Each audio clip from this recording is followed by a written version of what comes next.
Welcome to Breaking Barriers. Welcome to Breaking Barriers.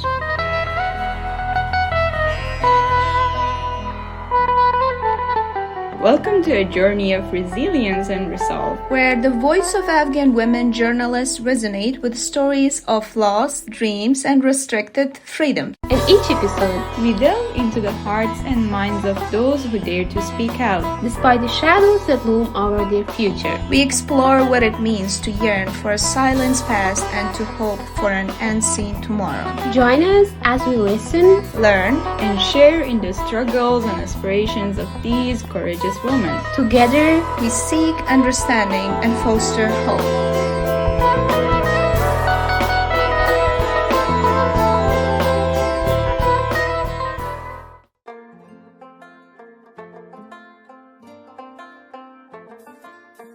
Hello and welcome back to this week's edition of Breaking Barriers. We will be addressing the most pressing issues that confront Afghan women within the media landscape. With us is Somaya Baskar, a devoted feminist from Afghanistan. We will explore some questions that focus on the challenges of Afghan women in the media. Welcome Somaya Baskar, and we're greatly honored to have you as a part of our discussion today. Hello, thank you for having me. So let's jump into the conversation. As a women rights activist, what did you observe about media representation and women's voices in Afghanistan before the Taliban resurgence? The media representation and women's voice in Afghanistan before the Taliban resurgence were both encouraging and challenging. We saw progress with more women entering journalism and raising their voice on various platforms. However, there were still significant obstacles, including cultural barriers and threats from extremist groups. Can you describe to us what it was like for yourself and other activists and journalists when the Taliban returned to power, as well as your experience within the evacuation during that difficult period? When the Taliban returned to the power, it felt like a nightmare unfolding before our eyes. Our dreams fell apart and we were hopeless, and not that we were living or we had experience to live in with the Taliban regime. We just heard from our moms that how it was last time when the Taliban were in the power.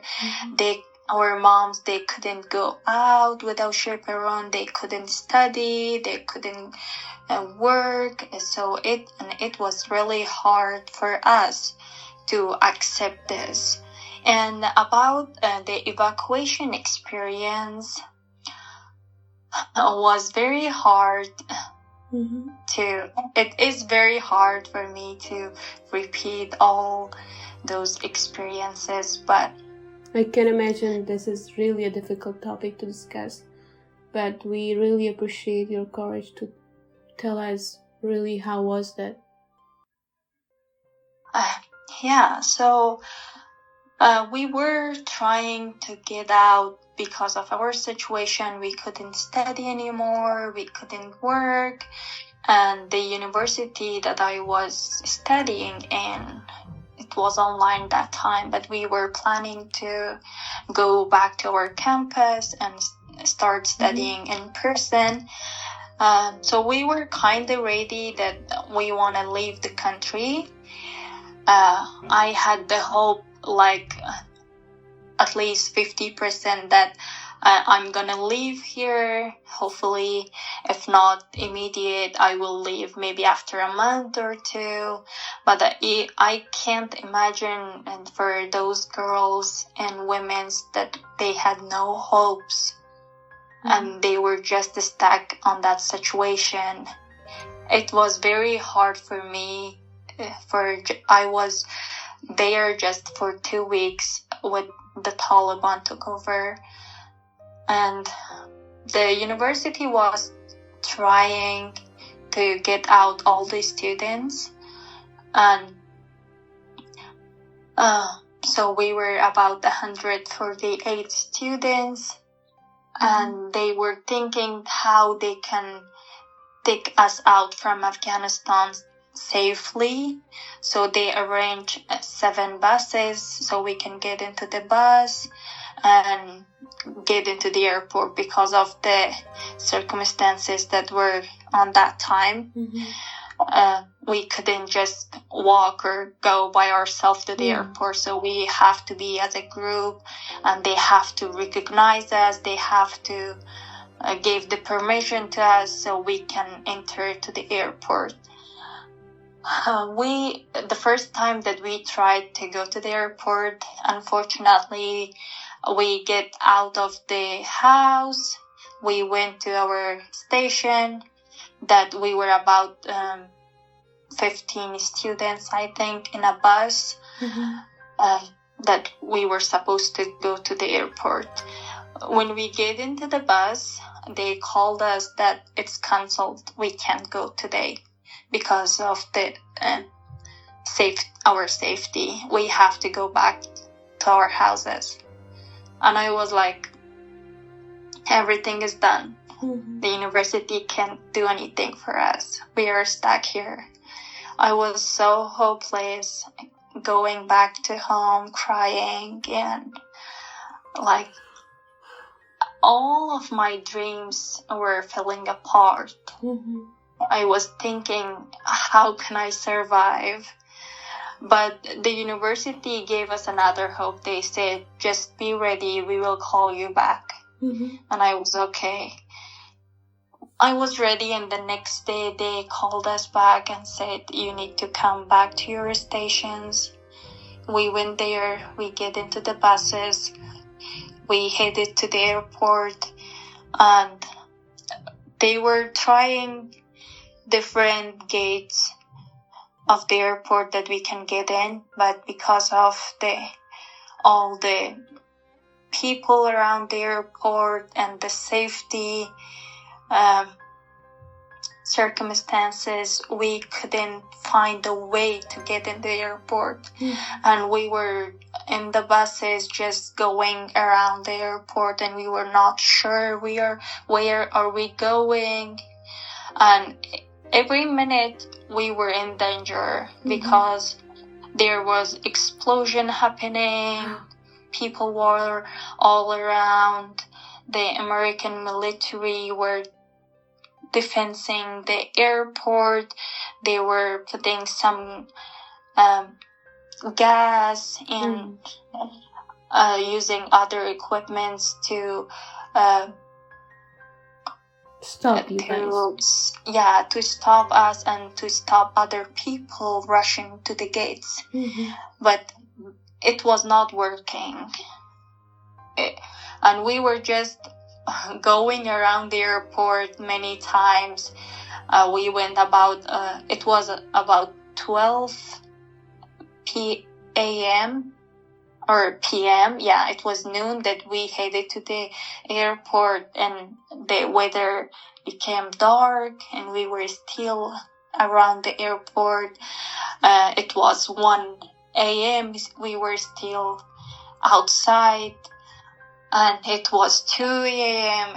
Finally, the sun rised, and we were still outside of the airport. We were just hoping and going around that we can find a way to get in the airport, but we were not able. At the first, because of maybe weak communications and stuff, but without food, without water, without restrooms, we were just surviving. We were not drinking water because we didn't have restrooms to go. So we were not drinking water, so we don't have to go to the restrooms. And the next day, the explosion happened to one of the gates and killed many people. And they contacted us again and said, you have to go back to your houses. We can't get into the airport today. We went back, and they said, just be ready. We will call you back. Yeah, we were hoping that we will try again, and luckily the next time we tried, we get into the airport, but the Taliban were searching one by one, searching our passports, and they had a list of all the students that were there, and they were calling us. We had some of our friends that didn't have hijab on their passports photo, and they were really scared. Like if the Taliban is gonna stop them because of that. Or personally, I had nail polish on. I was scared if they are gonna stop me because I had nail polish. It was a really hard situation, but I cannot imagine for those people that were on the TVs and all the people, or most of the people know them, how hard it was for them to get into the airport, because everyone knows them, and maybe the Taliban as well, or they might search for them specifically. It was really hard, so we get into the airport and we left Afghanistan in a military airplane. It was all girls and journalists, activists. So we left the country without knowing where are we going. And yeah, finally and luckily we get out of Afghanistan on that terrible situation. Yeah, I can imagine how difficult was that for you guys, and I'm really happy and proud of you made it here. So, in terms of Afghan media following the return of Taliban regime, how has it changed from your own point of view, specifically considering women's inclusion and reporting on issues affecting them? I mean, like specifically after Taliban regime, what changed in Afghan media? After the Taliban regime, the situation for women inclusion reporting on issues affecting them has become dire. Women journalists are facing severe restriction and their voices are being silent. The landscape has become increasingly uncontrolled with limited space for decent or independent reporting on women's issues. True. So, and our last question, how can international organizations and human rights activists help Afghanistan women achieve their rights and visibility in the press? What are your hopes for the future of Afghan media or press?